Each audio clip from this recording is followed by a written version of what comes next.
us tonight, and welcome to the Gender Justice Jam.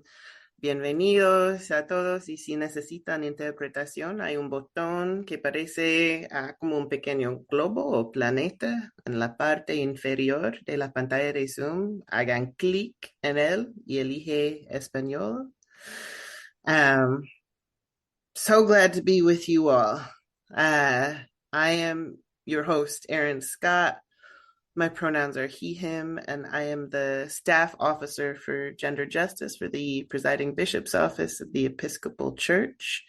So that means I work for our church at the denominational level to support all LGBTQ plus and women's ministries. And tonight, you're joining us for session 7 of the Gender Justice Jam. We have interpretation tonight, both in Spanish and ASL. And I think we'll get started with our land acknowledgement. So we're calling in from all over the place, some folks internationally, as well as at least 33 states, maybe more. And if you know the original people of the land you're currently on, feel free to drop their name in the chat and honor them. I myself am zooming in from Tacoma, Washington, Puyallup land, as well as traditional homelands of the Nisqually, and land with deep significance to other Coast Salish tribes. Coast Salish people have lived on and stewarded these lands since time immemorial and continue to do so today. And I extend my deepest gratitude to past, present, and future generations. And tonight, I'm very, very grateful to be joined by our two guest speakers, both of whom are my true friends and my comrades in the spirit and in struggle. So we're joined by TyrONE, Hanley, and Shailly Gupta-Barnes tonight. We're going to be talking both about gender justice and poverty, and we're going to be specifically looking at Project 2025 tonight, with a specific eye on gender justice, from a spiritual as well as policy lens. But before we go any further, let's do our opening prayer. We'll go over our covenant for safety and respect, and then we will do our Bible study. So if you've got prayer requests and you want to share them, you can drop them in the chat now while we pray together.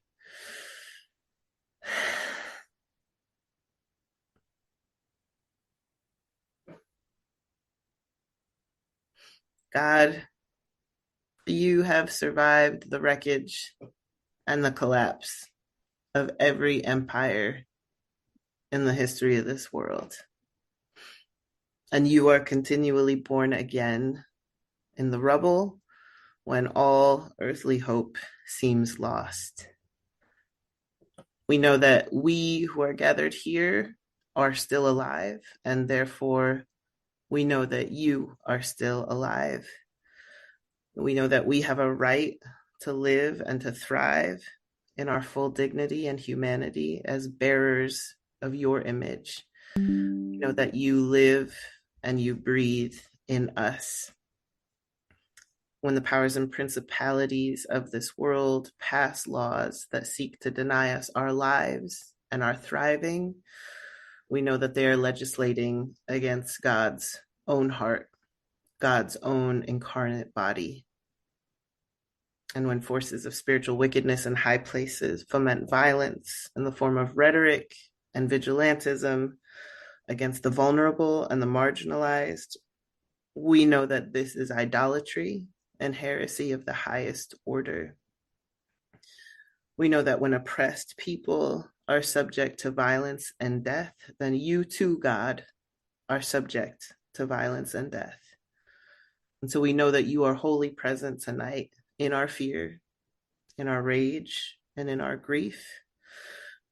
And we know that just as your infant son, Jesus, relied entirely on his mother for her boldness, her clarity, her skill, and her love that was tougher than the nails that would eventually pierce his hands and feet. So you, God, are utterly dependent on us right now. We know that you live and breathe with our willingness and our ability to protect and nurture the vulnerable, even when we ourselves are the vulnerable. And we know that we are not alone. We know we are not powerless. We know that we are fearfully and wonderfully made in your image. So we are keeping our heads up, our backs straight, and staying obedient to your law above all others. We ask this in the name of the one who creates, redeems, and sanctifies all of us, no exceptions. Amen. Okay, just a few security and housekeeping reminders. We're real happy to have you back in the Zoom room. And we want to make this a safe environment for the folks who are joining. So, number one, we have a zero tolerance policy for bullying, harassment, threats, and hate speech. If you do any of that stuff, you will be removed from the Zoom room. Number two, we'll have a lot of conversations. We may debate things, but we are not debating the personhood, the sanctity, or the qualification of spiritual leadership for LGBTQ plus people and their families in this class. We are not debating whether all people deserve safe and legal access to reproductive health care, and we are not debating whether people deserve to live free from violence in all its forms. If you have questions about those stances, you can refer to the General Convention of the Episcopal Church. And then just a reminder, this is a public series. We record each of our sessions. We share them on our Spotify channel, and we also share them on the Episcopal Church's website for anyone who missed the session and would like to catch up afterwards. So just be mindful, we'll have Q&A. You can share your testimony if you're moved. But, just keep in mind it's going to be public information. So, use your discernment. And if you are asking questions about like supporting people in your life, you want to make sure you're not going to out anybody who isn't already out. So don't share identifying information. And then finally, if you have any tech issues, just flag us in the chat. We will be watching that. I think that's it. So maybe we are ready to move to Bible study. Phoebe, if you want to put thank you so much, our text up for tonight. Tonight we are going to be reading Ephesians chapter 6, verses 10 through 20. And the way we do this is we'll read it once through in English, and then we'll read it once through in Spanish. So if you could hit your little hand raise button, if you want to be one of our volunteer readers in English, we would love to have a reader from the audience. Hit your hand raise button.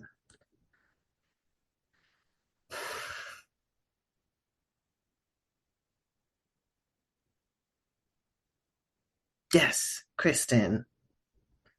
Thank you. Sure. Finally, be strong in the Lord and in his mighty power. Put on the full armor of God so that you can take your stand against the devil's schemes. For our struggle is not against flesh and blood, but against the rulers, against the authorities, against the powers of this dark world, and against the spiritual forces of wickedness in high places. Therefore, put on the full armor of God, so that when the day of evil comes, you may be able to stand your ground, and after you have done everything, to stand. Stand firm then with the belt of truth buckled around your waist, with the breastplate of righteousness in place, and with your feet fitted with the readiness that comes from the gospel of peace. In addition to all this, take up the shield of faith, with which you can extinguish all the flaming arrows of the evil one. Take the helmet of salvation and the sword of the Spirit, which is the word of God. And pray in the Spirit on all occasions, with all kinds of prayers and requests. With this in mind, be alert and always keep on praying for all the Lord's people. Pray also for me, that whenever I speak, words may be given me, so that I will fearlessly make known the mystery of the gospel, for which I am an ambassador in chains. Pray that I may declare it fearlessly as I should. Thank you so much, Kristen. I wonder if we could get a volunteer to hit their hand raise button. I see Elizabeth. Thank you.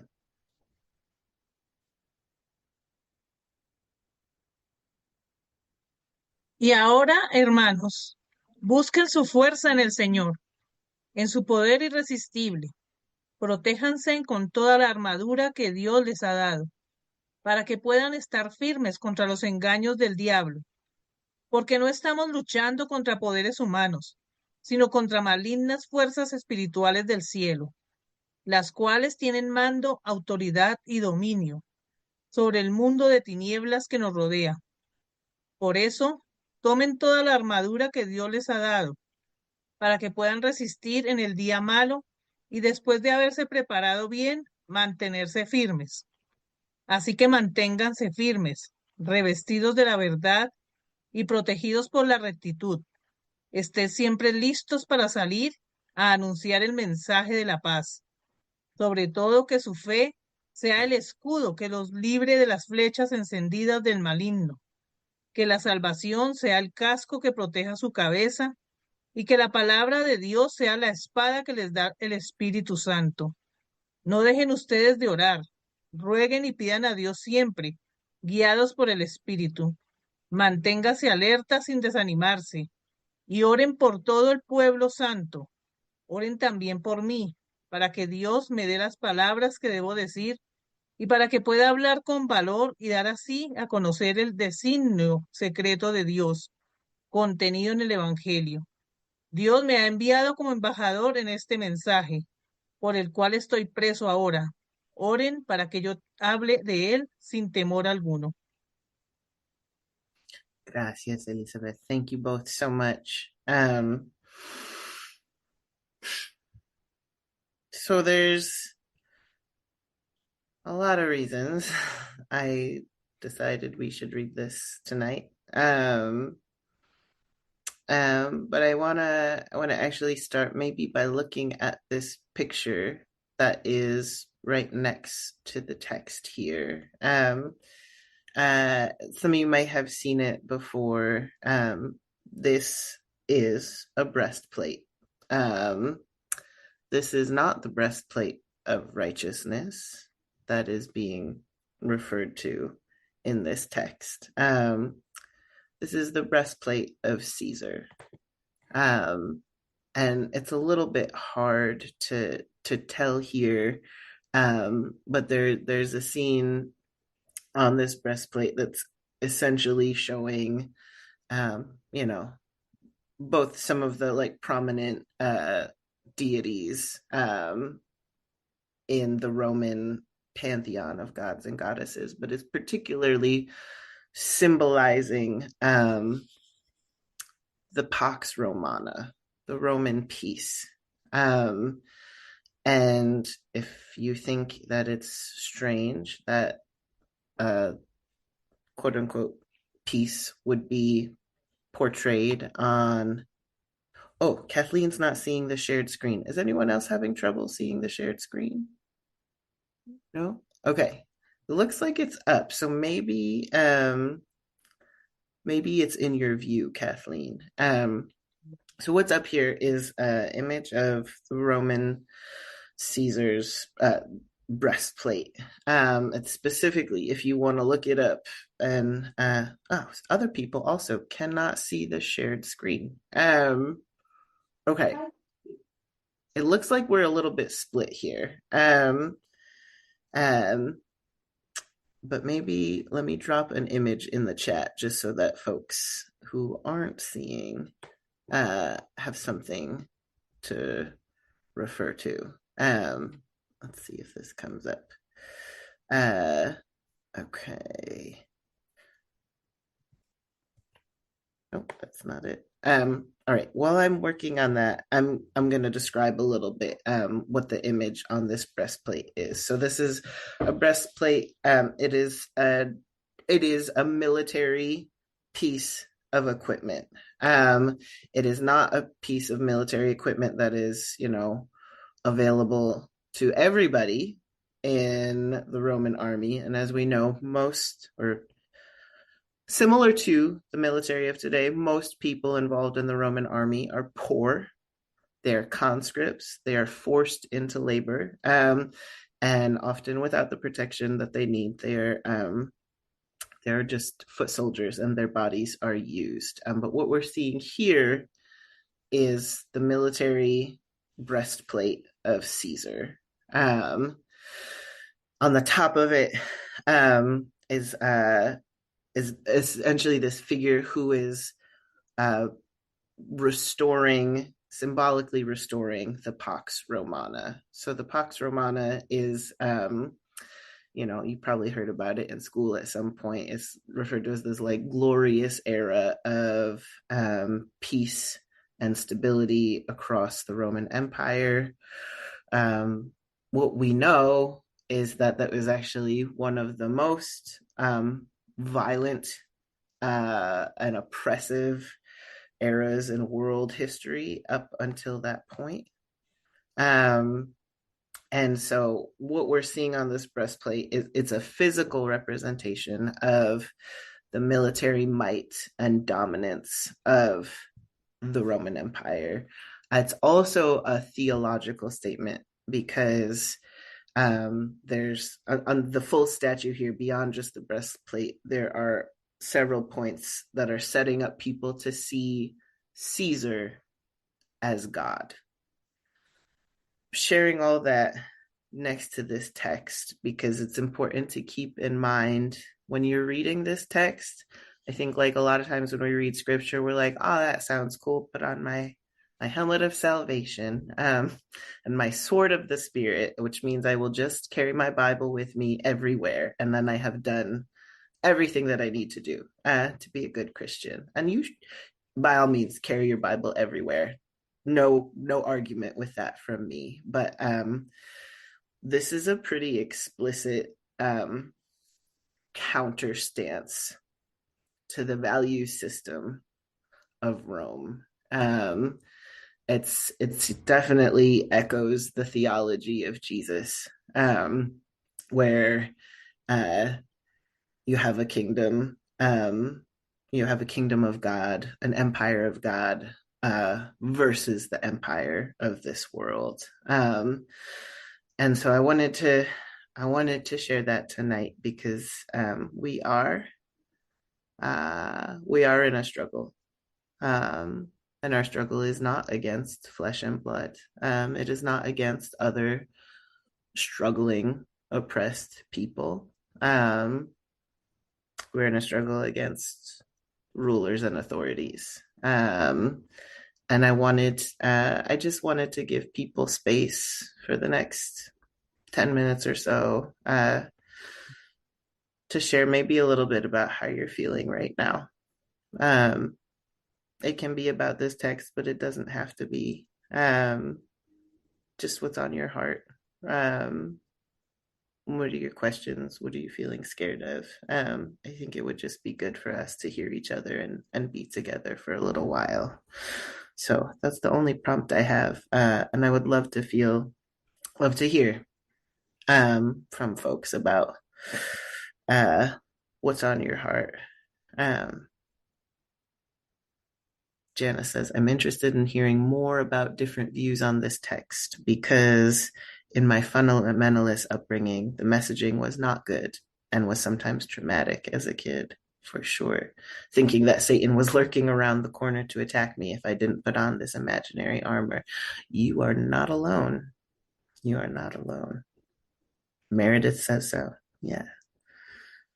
other stuff coming up for folks when you see this text and maybe reading it, particularly on the heels of last week's election?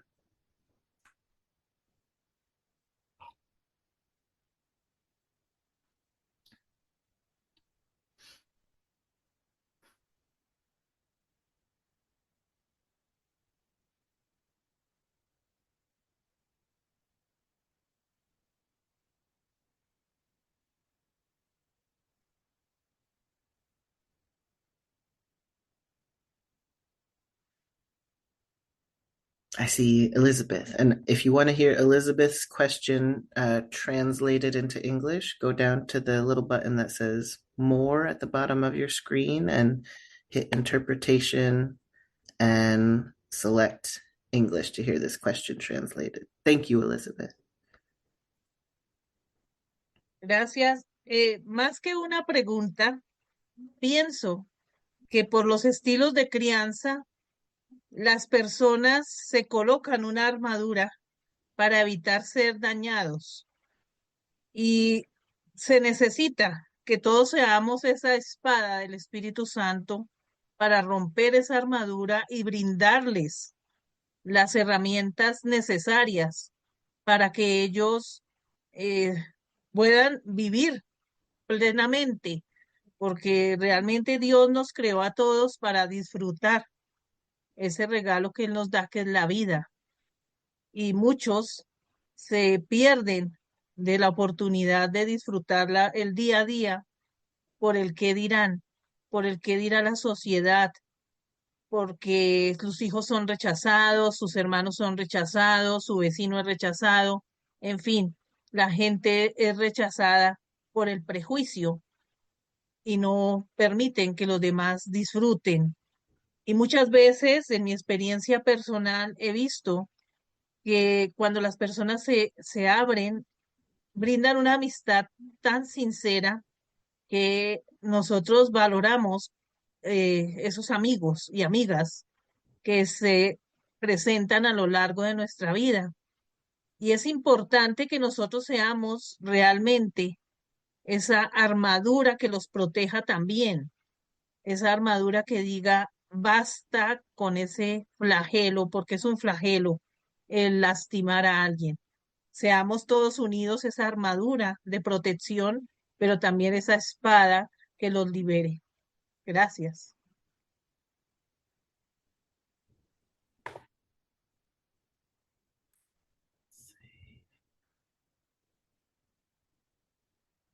Thank you so much, Elizabeth. I really love that image of us being each other's breastplates, which is so really the opposite of what that picture shows, right? Which is there's only one person who gets to who gets to live and thrive, really, and it's whoever is at the very, very top of the food chain in the society, right? Who holds all the power and holds it quite violently, quite oppressively. Yeah, folks in the chat sharing a lot too.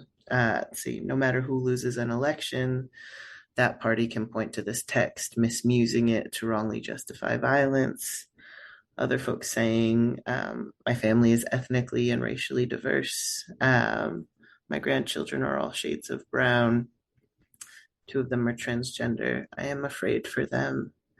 Folks agreeing, I have 2 trans siblings, 2 right-wing parents. It's been tough. Nadine says, as I watched the poll numbers on Tuesday, I wanted to give up and run away. Blessedly, it didn't last. I'm ready, willing, and able to lift others and work for justice in the arenas in which I have control. Let's see. Paula says, as far as last week, I'm worried. I'm in a very red state, so I'm worried that we may be a laboratory for some ugly policies and executive orders before they go nationwide. As for the reading, I once had it pointed out to me that the text doesn't include anything for the back, suggesting that retreat is never an option. I'm still deciding how I feel about that at the moment. Gandalf's "all who see such times" is coming to mind rather prominently. Mm-hmm. And yeah, Jana just agreeing. I'm in Arkansas. Yes, the state has been a testing ground for educational and transgender policy. I relate to this so much.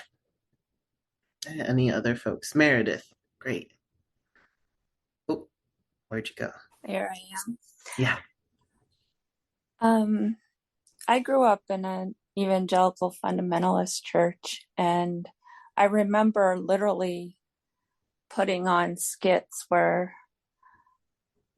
I can't show my video. I'm sorry, I have a migraine. It's okay. I can't look at the screen. Oh. So I remember doing skits and walking around with wooden swords and marching to Onward Christian Soldiers. What scares me now is that Christian nationalists are taking that to the nth degree. And as someone who's disabled and queer, I worry about my communities. I have friends who are taking down their statuses on social media so that they are not known for who they are because they're afraid. And it makes me terribly sad and also frightened. What I'm holding on to is that there's nearly half the country that voted on the side of love. And for that, I am grateful. Thank you. Thank you. Yeah, lots more coming up for folks in the chat. And I think it's just good to not be alone all the time and to be checking in with each other in all kinds of ways. I see another hand, Reverend Dr. Lisa. Hello, everybody. This is wonderful to be here. I just want to take it off in a little bit of a different direction, though. This is my comments deeply about gender when I was doing my doctoral work, which was deeply about gender. I had to find my way to the poets in order to find sanity. And this.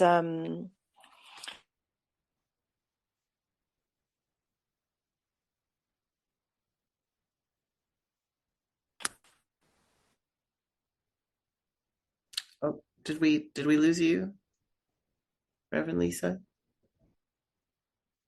I can't quite hear you. This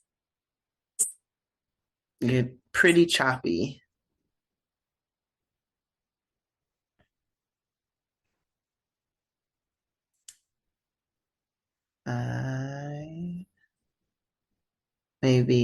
Well, if you come back and you can talk, just throw your hand up because we would love to hear the rest of that comment. Yeah, lots more in the chat. Let's see. We'll do one more comment from Sister Cindy. Oh, at two. Cindy and then Terry. Hi. I'm going to just give a short statement stolen from a member of my community. He said, "The time has come to cry hard, fight harder, and love the hardest." Thank you. Thank you. Terry, I see your hand too. Yeah, thanks, Aaron. So I live in Utah, in Salt Lake City, and so I am sympathetic to those of you who feel like your states might not react to this very well, or might further repress some people. And I was just looking at breastplate and what it represents, and it talks about protection and unity. And I feel like for me, I've been so long just trying to be angry at the fact that so many people are hijacking Christianity and following Jesus. And now I'm kind of at the place where I'm like, no, I'm going to just represent and protect my community, my group, my family. And so I went to church on Sunday. I was so upset, like incredibly upset. I just had a argument with my father, who is just dumb. But anyway, well, he was dumb in our argument for sure. But then I went to church. I'm doing our faith formation for adults and using the way of love, and we are practice that this last Sunday was on prayer, and it was just a good place to be in with all of the people in our church congregation who came to our faith formation class and were equally frustrated, but also so unified. And so when I look at unity and protection, I think it's time to, not, be really careful about what we're listening to, what we're seeing, what we're talking about, and then amplifying those voices so that other people can hear them too. And then, just coming back to protecting people. I mean, I think that's the most important thing, is protecting ourselves, our hearts, and then protecting our loved ones in our community. So that's what I think of when I see that breastplate. Thank you so much, Terry. And I think that's a great segue, because that image of that imperial military ruler breastplate is it's an image of the top of the power structure, and somebody that explicitly, while claiming unity, is actually disuniting all kinds of hurting people, actively setting people against each other, militarily, culturally, religiously. And so when we say something like unity, I think that point is very, very well put, that we're talking about a unity from the bottom, a unity among oppressed, struggling, violated people, coming together. I know more folks have comments. There's a lot in the chat. But I do want to make sure that we have time for both of our amazing presenters tonight. So if we could get TyrONE up on the screen. I'm just super, super happy to have my friend TyrONE here from LAX, making time for us. And TyrONE and I we're gonna kind of have a conversation about a lot of things. But I wondered maybe, TyrONE, if you just want to start, like, we had a conversation earlier this week about just how we were feeling, and what it's been like to be in this particular moment. And I want to ask you, how are you doing and how are you feeling right now? Hi, thanks. Can you hear me okay? Yeah, I can hear you good. Okay, great. First of all, thank you everyone for being here. I'm grateful to be here in this moment.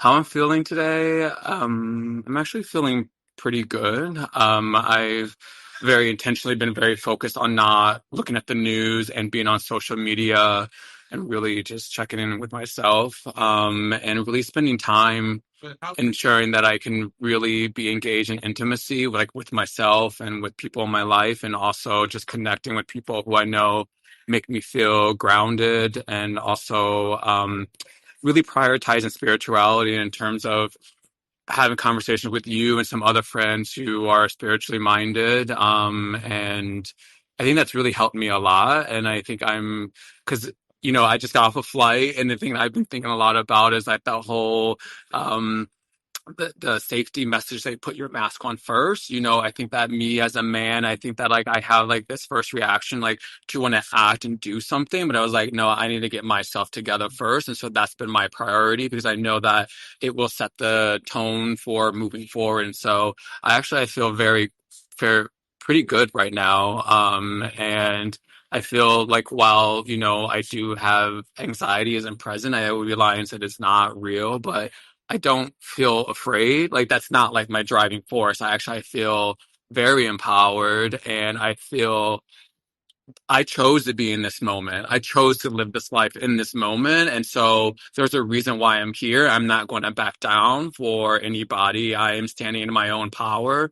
And I'm not relinquishing my power to any authority because I have my own. So that's where I'm at right now.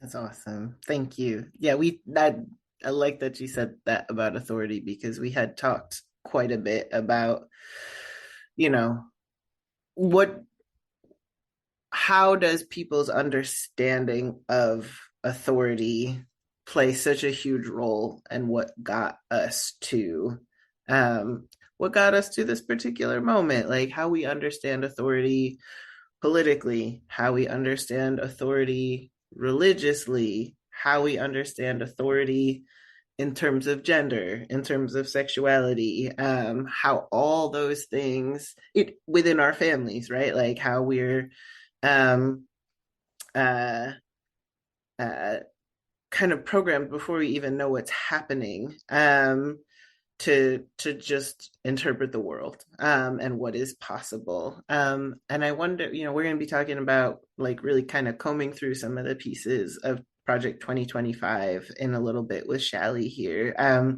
But you had some really good stuff to say about like authority on those levels and how it's kind of like it primes people, not necessarily like bad, evil people, but like really primes people for like aligning themselves with some movements that are profoundly counter to thriving and justice for all people. And I wonder if you wanted to share some of what you're thinking about authority in particular in this moment.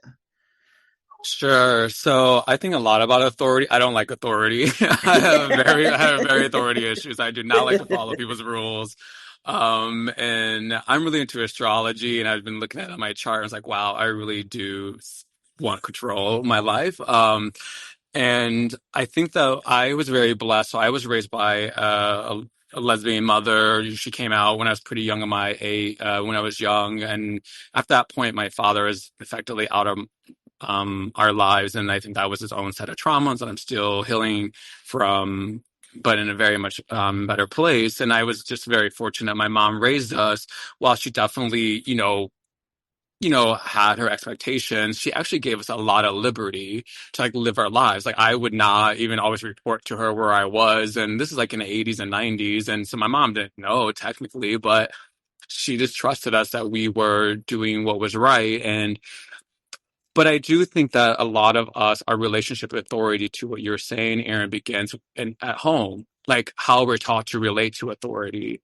And I think that we subconsciously and consciously relate to government, and in the way that we relate to authority in our personal lives. So I think a lot of folks, for example, are taught that the father figure is supposed to be the one, like father knows best, and that he knows all the answers, he has all the answers, and that we should give our authority to our father figures. And I do think that translates to how we understand government. I think one of the reasons why that a lot of us are feeling afraid this moment is because we're indoctrinated in this country to believe that the way that we change the world is by electing the right people. I think that is giving our power to people, to the government and the people who they serve, which is not actually, I think, the people.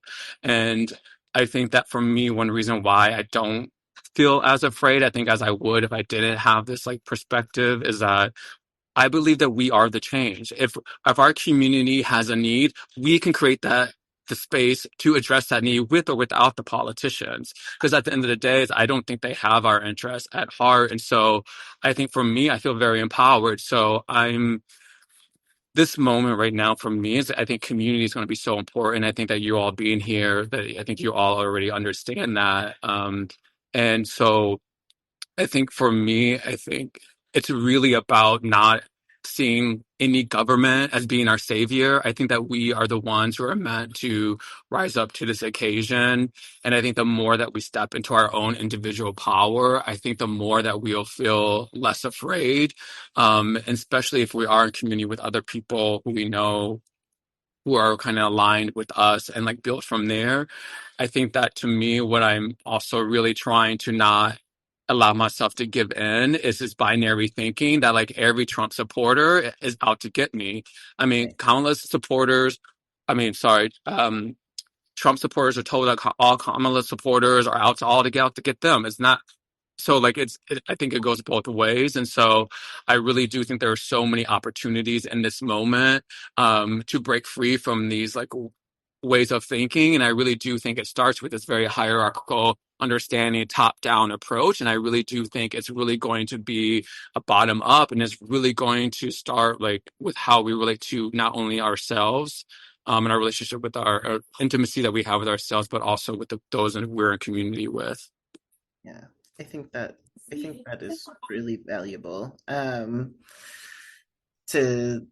just have that clarity in a very what can feel like a very unclear moment in many ways about you know, on the one hand, of course, we have this quite sophisticated, highly developed social movement around white Christian nationalism, right? And there are people who are the architects of that movement, right? There are people who are actually like pulling all the levers, like behind the scenes, moving the money, moving the policies, like moving the people into office, like grooming the people who they want to run. And then there's a whole bunch of just regular ass hurt people who don't, you know, like don't necessarily like have the analysis that I have, but are actually legitimately materially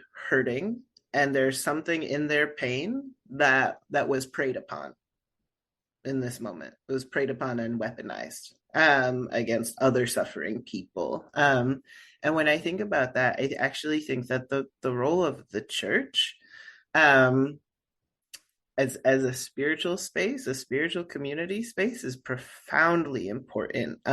Not because it's this like wishy-washy middle of the road thing, but actually because I think it's maybe the most radical thing we can do is to build those relationships at the bottom across these lines where we have been set against each other. So I think, I guess my last question for you then is like, for you, when you think about you talked about the importance of spirituality and community in this moment. And so when you think about something like, like church spaces, right? Particularly like affirming church spaces, right? Like that do accept and raise up the leadership of LGBTQ plus people. What do you think is important? Because most of the folks on this call are church people. So what do you think is valuable about those spaces in a moment like this? I think those spaces are really important because, one, I think they can be a refuge for people who may not have that elsewhere. But I also think those are places of healing and transformation. Because I really do believe, one of the things I've actually feel frustrated with the LGBTQ rights movement is that I think they have abandoned poor people. I don't think it's a movement that actually has invested in these data needs and has created the vacuum that you just alluded to, and actually engages in this binary thing of us versus them thinking, right? That like the movement has been fundraising off of fear, just like I think the Democratic Party also was fundraising off of fear, right? And so it is actually like perpetuating this dynamic. And so I think really trusting that like by being in community and being there for people, and I want to say, and I do not like want to put down any queer or trans person or anyone in this moment feel like has to retreat and kind of go in hiding. Like that is a very personal decision. And I think your safety your physical safety is paramount. And like, I think you should make those choices. With that said, my mom showed me what it was meant to be an openly Black lesbian in the early 1990s. We lived on a commercial strip, and her first girlfriend was this white woman, and she and her girlfriend would walk hands across the street in the early 1990s in the suburbs of Chicago. That was what my mom showed me what it meant to be alive and stand in your authority and be authentic to yourself. And she was well respected in her community. And so she also really showed up for her community. Right. And I think I really do that if people honor, respect people, really show up for them. And like, I think one thing that's really special is that for people who can like not only help address people's needs, but it doesn't come at the expectation that you have to exclude other people. Because when you create those type of spaces, I know Aaron and you and I talked about this, that means you have to then shut down those pieces of you that you associate with those groups who are excluded. What if you're a white person who actually has like maybe like a cousin who's Black? What if you are someone who's in those communities and maybe you do have desires, or maybe like you don't conform to gender in some type of way? That means that you can't be honest with those people that these are part of who you are. So you have to lie not only to them, but to yourselves. And I really do that people gravitate to spaces that are actually more humane, where they don't have to choose one side of who they are and actually bring their full selves. And so I think those spaces are not only transformative to actually addressing people's material needs, but I think you would be addressing people's spiritual need for connection internally and breaking down like these artificial binaries that we have put ourselves in. And I think this is the moment to really stand in our own power and really trust ourselves and not like allow people to tell us who we are, because no one knows who we are other than ourselves. And that is what my mom taught me. And like, not only that, but to show up for your community, because that is how we change things from the bottom up. That's it. Thank you. Thank you so much. I really, yeah, I'm gonna be thinking about that. And I feel like this maybe is a good transition moment. Because I wanted folks first to feel ourselves and like feel our questions and our fears, but also like tap into our power about like we actually have something quite important here. Belonging to the communities and the churches that we belong to. Like this is maybe the most valuable, most powerful thing we can give each other right now is these relationships. And I wanted to do that part first because Shailly Gupta-Barnes of the Kairos Center is gonna walk us through some data, particularly around these questions about gender, sexual identity, and poverty, and those intersections, but then a real focus on Project 2025, which, if you haven't been following the news much, I don't blame you, but this is essentially what is the blueprint for governance for the upcoming presidential administration. And there's a lot in there that we need to know. And a lot of it is scary. So I wanted us, before we do that stuff, which can be overwhelming, just remember as you look at it, you are part of this community. You are not doing any of this alone. And we need to know these things in order to build the world where everyone is thriving as they should be, because they are created in the image of God.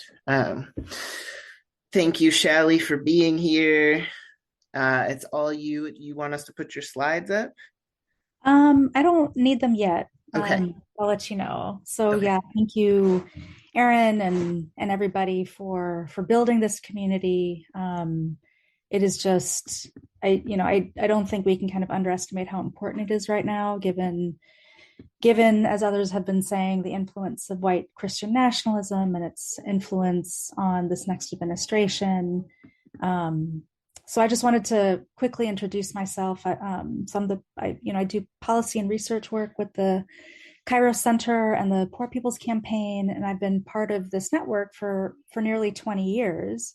And I have a background in economics and law and human rights. And to be honest, all of that has been, I could almost say, like kind of recast or forged through being in relationship with poor people's organizing and struggles for this period of time, as well as learning through my colleagues like Aaron and Reverend Liz and others, more about liberation theology, more about the history of social movements in this country that changed the direction of where we were headed. And so I wanted to spend just, some time tonight kind of continuing on this theme of poverty in relationship to the moment we're in relationship to what we can anticipate coming from the Trump administration, and then, think together about what it is that you all in this community can be doing in this moment.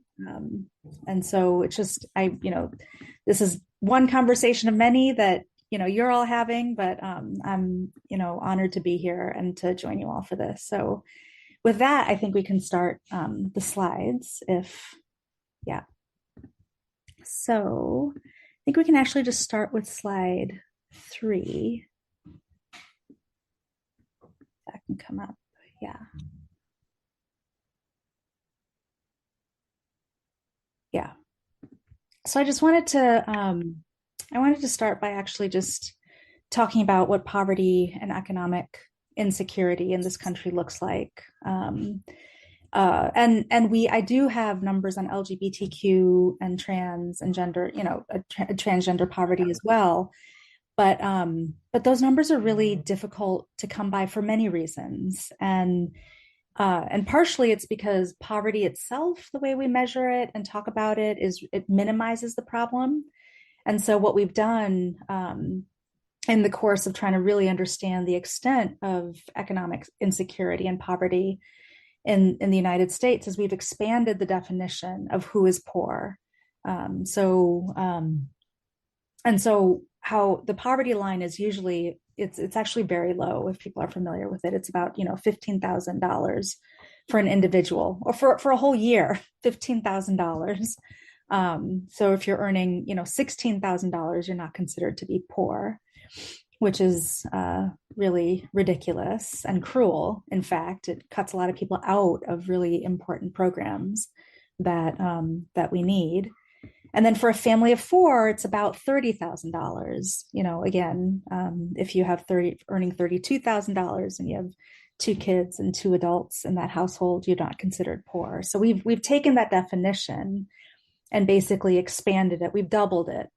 And so that catches everyone who's poor, under the poverty line and just right above it, or low income. And so we get around all the fact checkers, the people who take definitions and metrics way too seriously and will say, technically this doesn't count as poor, but in real life it does, And so when we take that number, we're talking about 40% of the country, or about 140 million people who are poor or one emergency away from being poor. And so these couple of graphs and maps I have up here, they show, the first one on the left has 6 bars, and it tracks this poverty and low income population over the past 6 years.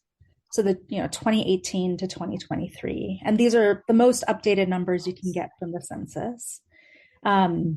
And so you can see in 2018 and 2019, this poverty and low income rate was close to 40%. So 140 million people were covered, whether it was 137 million or 139 million, it was still 40% of the country. Then you see this pretty significant dip in 2020 and 2021.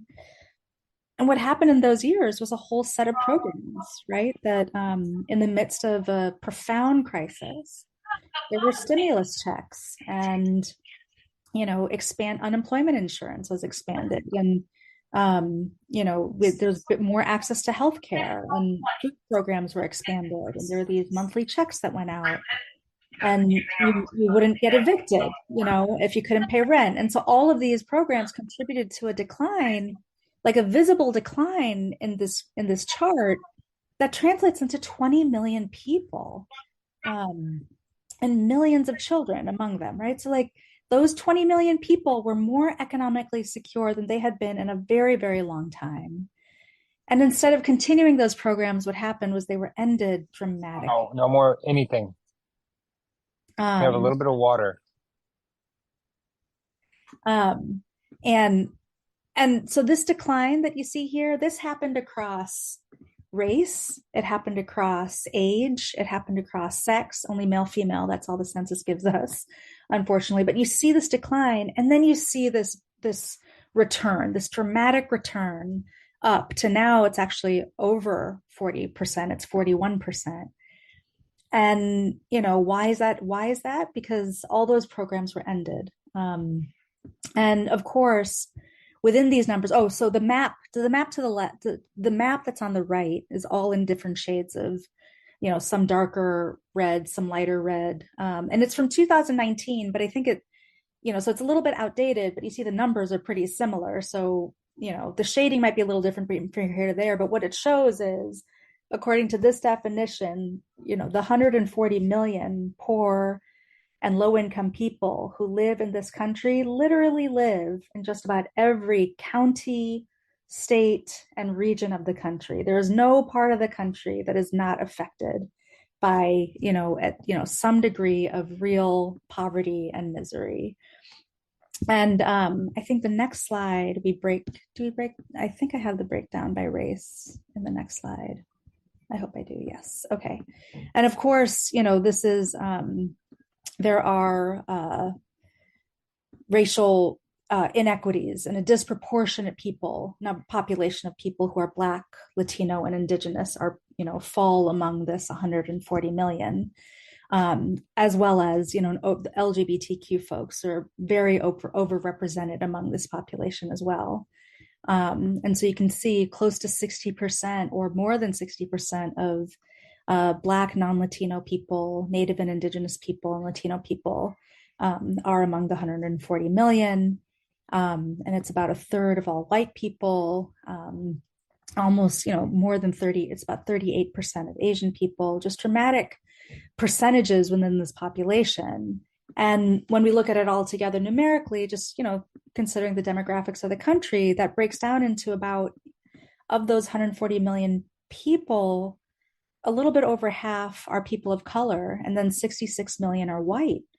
And so I think that just presents some really deep questions about, how poverty, especially when we look at this past election outcome and the narratives leading up to it and the fears that were stoked through it, how poverty becomes this basis of division through our politics, and rather than the basis of actually being able to bring people together on their experiences and turning the needs that people have in common into a real vision for the kind of society that we can have and that we deserve. So that's kind of the broad view of what's going on. And among LGBTQ folks, I think this next slide breaks it down a little bit more. Again, we don't have, because of the way that these numbers are constructed by the US government, we don't have this exact definition, this exact expanded definition. Within this definition, we don't have population numbers that show the extent of poverty and just above that poverty line population. But what we do know is that LGBTQ community and people experience that same decline in those pandemic years, right? So just looking at the poverty line itself, the population went down from 23% to 17% among the broader LGBTQ community. Trans poverty went down from 35% to 21%.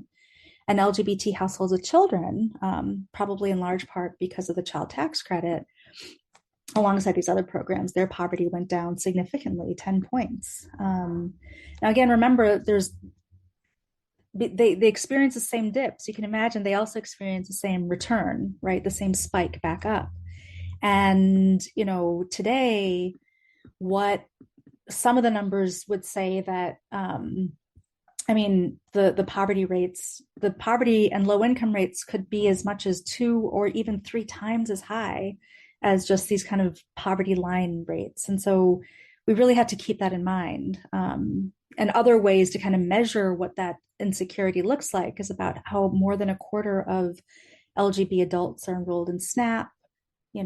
Many hundreds of thousands, 1.2 million are enrolled in Medicaid, but really many more are eligible or would be eligible, right, if not for certain restrictions. And then there's all these high rates of housing insecurity, disability, and just really precarious situations that people are facing that are very much tied to this, to the way that our society both marginalizes LGBTQ folks, but then systemically, is carried through this lifetime of poverty and economic insecurity. So that's a lot of information. And the next slide kind of goes into Project 2025, but Erin, should I pause for a minute to see if there are any questions about any of that? I think it's okay to keep going, Shailly. If folks want to drop questions in the chat, I think that's okay. Maybe we can just collect them so that we have, so just so that you can get through everything. Yeah. And so, I mean, I spend some time on those numbers, one, because we never really have that kind of conversation. And again, it's important right now to think about who and, what some of the, uh, who's kind of most vulnerable in terms of our existing, state of affairs and what's going to be coming down the pike. And then, what is kind of the role of churches and other community-based institutions in responding to these crises that are going to break out. And so, the next slide covers, this is like the big snapshot picture of what's going to happen under Project 2025. And I think next week we could do a little bit more of a deeper dive into some of this, but, people may be familiar. So this is, a document that that was put together by the Heritage Foundation with all kinds of experts, and Trump tried to kind of distance himself from it, but more than half of the authors and editors, whatever, played some role in his administration. And whether it's him or J.D. Vance or others in his administration, we will, part of this agenda is already kind of in play and unfolding as we speak at a state level or through the courts, or in other significant ways. And so what we can expect is, one, kind of the centralizing of power and authority in the office of the president in the hands of President Donald Trump. And the program sets out kind of removing a bunch of people from their administrative and government positions and having new appointments, new people appointed who would basically be trained to implement this agenda, loyalists to this administration. And broadly speaking, this agenda would be a pro-life and pro-family agenda. That's how it's described within these documents. That's how it's described in other conversations around Project 2025. And what that means is, both really regressive policies around reproductive rights, but then also around gender and sexuality and relationships, and just kind of a lot of the gains that have been made over the past 30 years, and not just among LGBTQ folks in the community, but just in our society overall. And this would mean, really deep slashes and cuts to social welfare programs, ending housing policies that have been proven effective, like Housing First, showing that the answer to being unhoused is housing, and then wraparound services to ensure that people can keep that housing. Those would be gone. Head Start would be gone. Plans to eliminate the Department of Education, and really targeted and heightened attacks on immigrants, and really the broad range of immigrants. Even naturalized citizens would be at risk under this mandate. And intense targeted attacks among LGBTQ folks, trans children, redefining gender to be what you are assigned at birth. Title IX is something that would be taken away. All of these expansions, right, would be taken away. And then empowering these polluting industries, building up our military, just anything that's actually been problematic over the past, that we've been learning about, has been problematic, would kind of be in hyperdrive under this administration, and really buoyed by this belief that whether it's like, it doesn't matter if it's popular, it doesn't matter that he doesn't have, the man, like he wasn't voted in to do this by only a third of the country voted him in, right? It doesn't matter that there's widespread anxiety and that these policies are actually deeply, people don't want these. That doesn't matter, because this administration is not going to rule on a popular mandate. It's going to rule based on its, seizure of authority. And so this is in all of our best interests, whether we like it or not, And so that's kind of what the terrain will look like under this is what we're expecting look like under this next administration. So should I pause there, Erin, or should we continue? We can continue. Okay. So this is pretty dark. And we probably all know, or ourselves will be impacted in some way by what's going to unfold. And within this advocacy, within this context, things that we may have relied on, in a different administration, even under a conservative administration, even under other Republican administrations, may not be as effective as they once were, whether that's advocacy, whether that's different forms of protest and expressing dissent. Even we just have to be mindful of what avenues we're going to have to really contest this terrain and to build back our power. And again, kind of echoing what has been said, what TyrONE and others have said, building community at a very local level, finding these ways to connect and share lessons about what's coming, what's worked, how we've been able to protect our people or kind of carry things forward. That's going to be increasingly important. And so over the past, the slide up right now shows these different survival strategies that were used in communities across the country during the pandemic. This is some of the research I've been doing recently.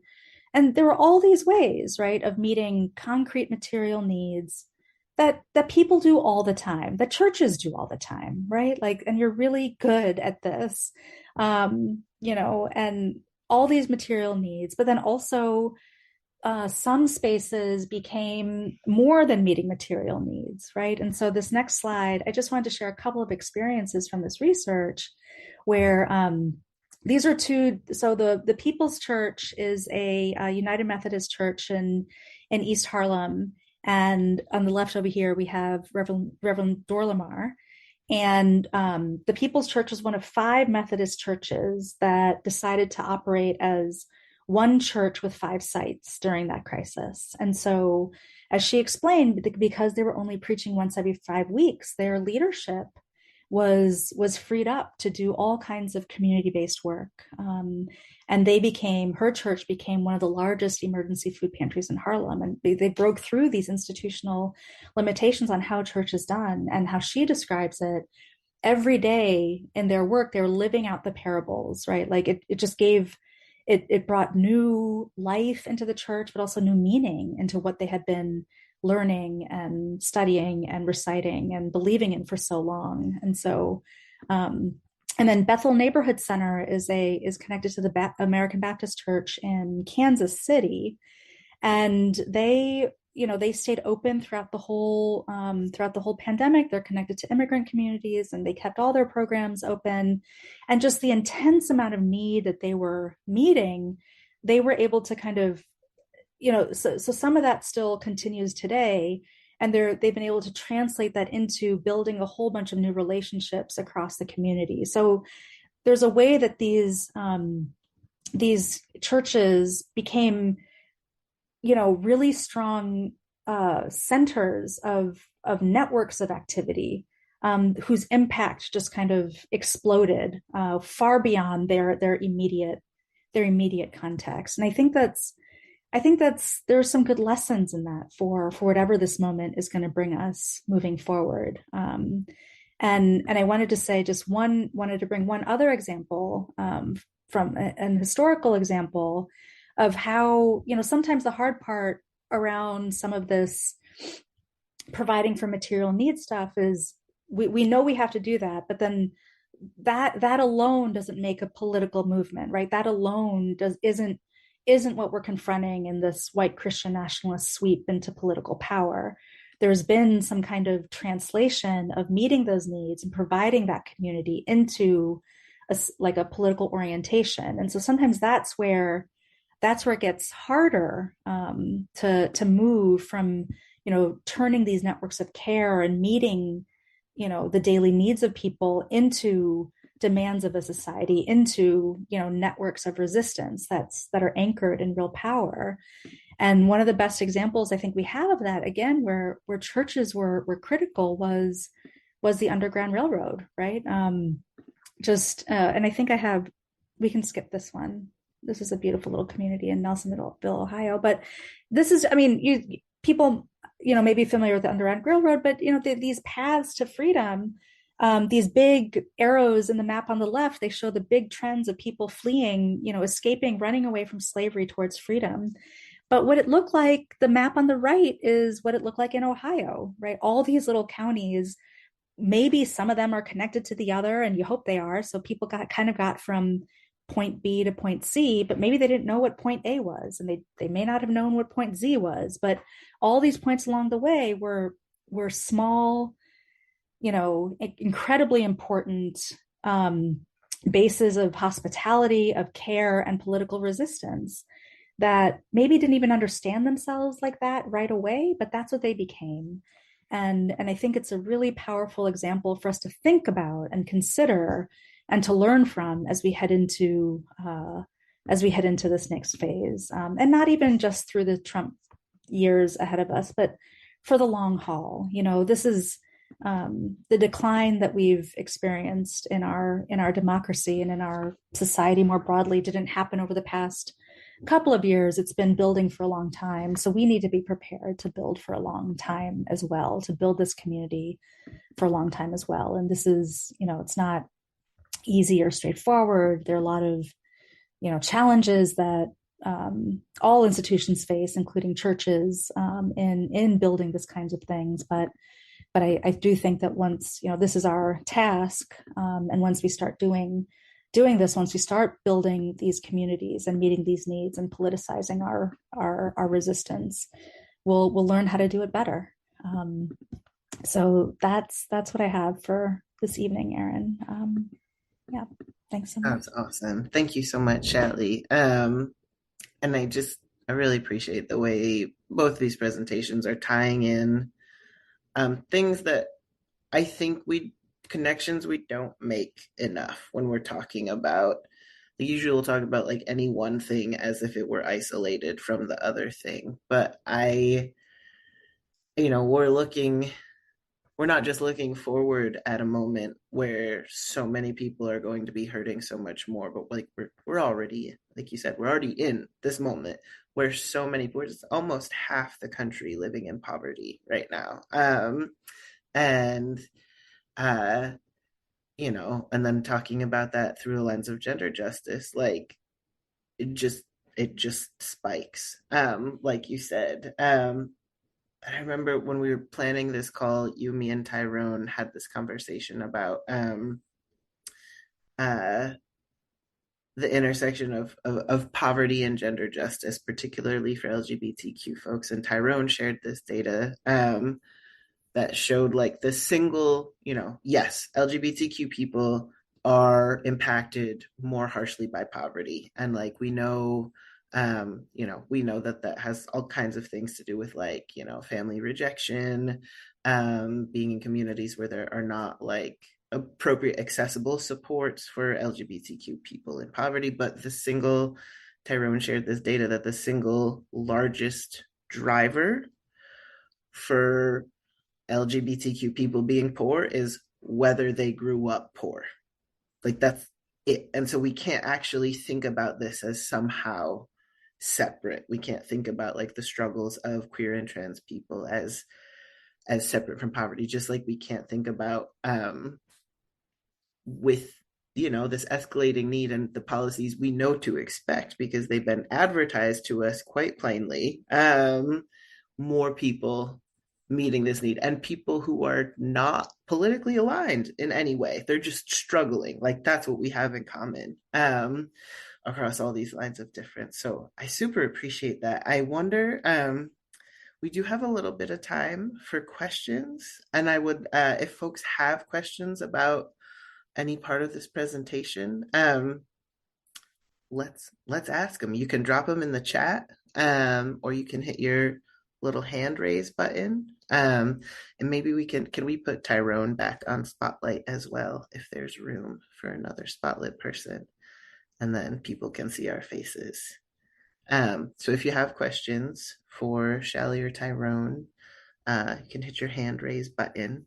Um, and it'd also be awesome, actually, if you don't have a question, but um, if you have experience with a program, like an outreach program through a church, whether you run it, whether it helped you, whether it should have helped you and it didn't help you, like I think now is a good time to start brainstorming about, okay, how do our churches start to dig deeper in responding to needs that we know in this stage of our country the government will not be responding to, while continuing to hold out a vision that that it should, and a demand that these are actually human rights.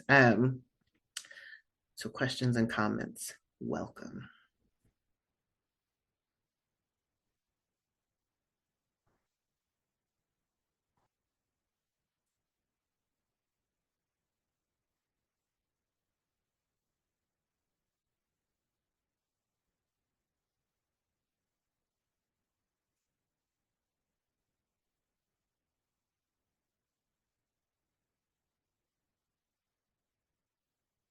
Some good resources being shared in the chat around the UN Commission on the Status of Women, with particular regard to gender and poverty, linked there. And then also the Sacred Alliance Multi-Faith Reproductive Justice Organization. And James is asking what caused me to choose this scripture. And Paula is asking, is the Kairos Center publishing sets of these case studies? I can say very briefly what caused me to choose this scripture is when I read through that quote about like the breastplate of righteousness versus the breastplate of the emperor of the emperor of the world that Jesus and Paul lived in. It felt like a very clear moment for me of like, okay, how are we called to live? How are we called to protect each other from the bottom up? And how is that, in opposition to a version of society that is being enacted all around us, already, right? Where it's the top looks out for itself and forget the rest of us. So for me, it's a personally helpful spiritual passage. And spiritual forces of wickedness in high places, yes. Shailly, do you want to say something to Paula's question here? Yeah, it's a great question, and I think it might be helpful to hear what might be useful to have in something like a case study. We have a draft report, that we can definitely share some of that, but we have been wondering how to make some of that research useful to communities, to churches, because and I think that's a question that we're still working on. But if anyone has thoughts about it, it would be really good to hear actually what might encourage or inspire or help people, what would be helpful in terms of a reference for churches or for some of the churches here to have on hand as you think about your work in community. Awesome. Oh, I missed this. Jenna also shared, encourage people to see if their congregations are members for this reproductive justice organization. Lots of questions specifically about sourcing food for food banks and where does it come from, government, private, all kinds of things. In my experience operating a food bank through the church, it was entirely private. And I think that is true for a lot of churches, but I also know local food banks do get a lot of USDA food as well. So I think it's a real mix. Other thoughts or questions?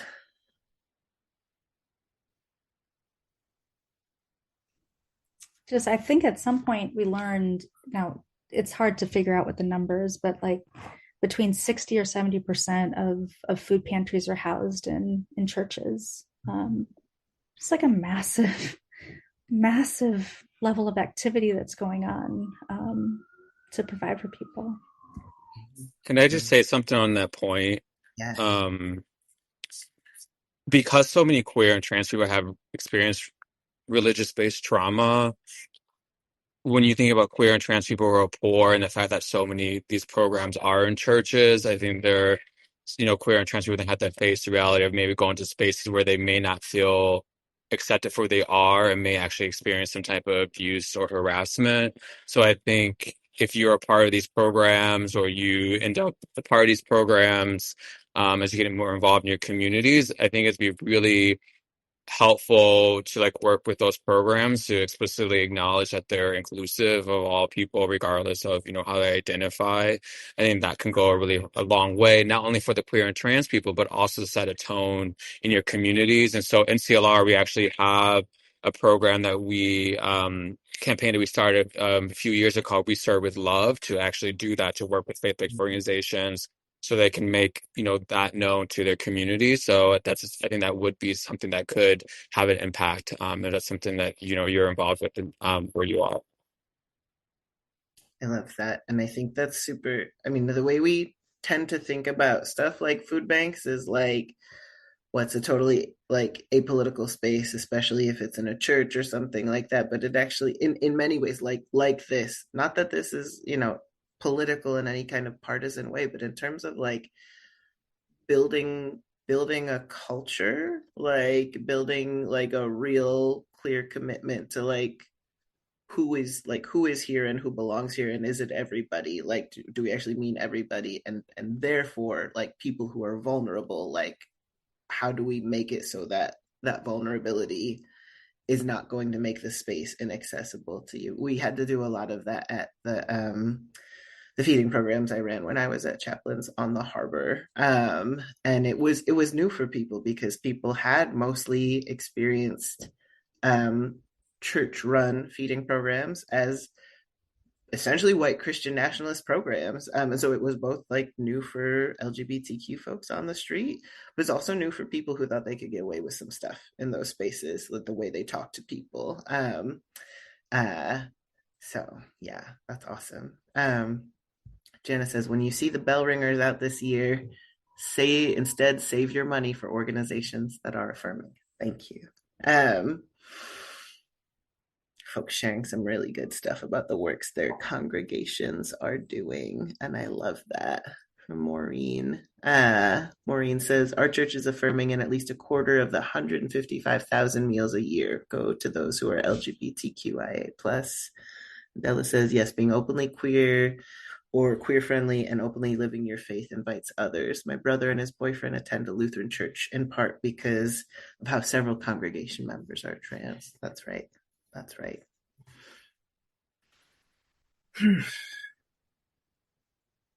Thank you, everybody. This is, yeah.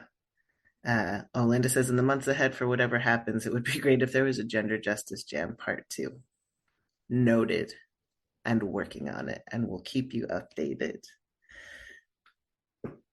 Well, thank you all so much. Thank you for sticking it out and being with us. Thank you for asking your questions and bringing yourselves. And we will be back next week with Shailly will be back with us again next week.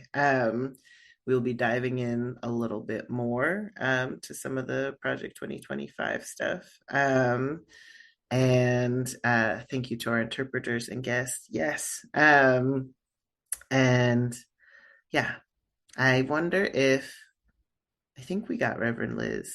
I voluntold Reverend Liz to do the closing prayer, and I think she might be here. I am indeed here. I wonder if we could spotlight you for the prayer. Either, great. Let us pray. It's really good to be with folks this evening. So much strength in this community. God of those bruised and battered by powers and principalities in this dark world, you have told us to do what is right, to rescue from the hand of the oppressor the one who has been wronged, to do no violence to the immigrant, the woman, or the children. Loving God, help us to remember your commandment to love our neighbor as ourselves, to release those captive to racism, heterosexism, and injustice, and to bring good news, not the bad news of exclusion and division and transphobia and poverty and low wages, to those made poor by systems and structures.